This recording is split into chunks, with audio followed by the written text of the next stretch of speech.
Hi, my name is Monica Tovar, and this is my iSearch project. How can teachers engage students in learning with portable devices? For most of my teaching career, I have denied students the right to use digital media.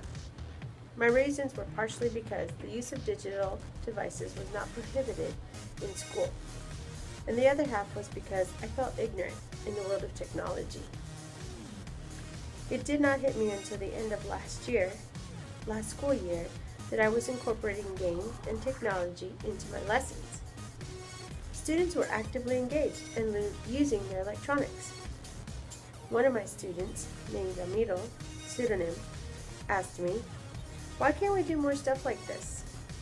Another student of mine, named Ivan, pseudonym, was another story.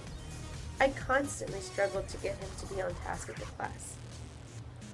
But when electronics were used for that day, he participated.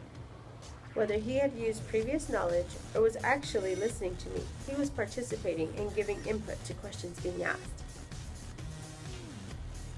Which led me to think of my upcoming teaching year. How can teachers, myself particularly, engage students in learning with portable devices? How does using these devices benefit the student to learn content or curriculum? This is where my search begins. I found out that most students have portable devices, such as smartphones, tablets, or iPods. My path to get these students engaged will be in creating digital assignments, used as a resource, and for game applications. In my search, I came across Toys to Tools, Connecting Student Cell Phones in Education by Liz Kolb, who sees cell phones as a powerful technology in the hands of students. Kolb states the following: students are growing up in a technology-enhanced community outside of school. If students develop their own communication and community through their media toys, educators need to bring these toys into educational activities so students can learn to use them as tools of knowledge. I couldn't agree more with Kolb because these digital/portable devices are all around us. People of all ages are using them in everyday tasks.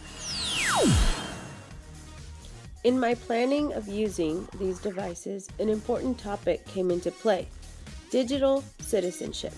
What is it? As I read information, I came to the interpretation that I must teach my students digital etiquette. In short, it is the do's and don'ts of internet-safe behavior. After reading articles and watching videos over how portable devices can be used in the classroom and to keep students engaged, I came up with my own conclusion. Using electronic gadgets in the classroom can be good and difficult to accomplish at times. To defend the good, our youth in the 21st century are digital natives. Having these devices in class is a great tool to keep them participating and to learn the content of what is being taught. However, there must be limitations on the usage of these tools. I need to be careful to have equal amounts of digital and traditional lesson time in my classes for my students. I will try to fuse the two styles together and see what best works for my students and me. The difficult part for me, the teacher, is staying abreast with the speed of technology changing. Whenever using these devices, I need to be aware that some errors will occur with either the internet, software, and/or gadgets. With this in mind, I can relay to the students that the world of technology isn't perfect, and some glitches can and will occur, but that together we can teach and learn from one another. After my research, I hope to implement some of the apps that I learned this summer. Thank you, Central Texas Writing Project, 2014.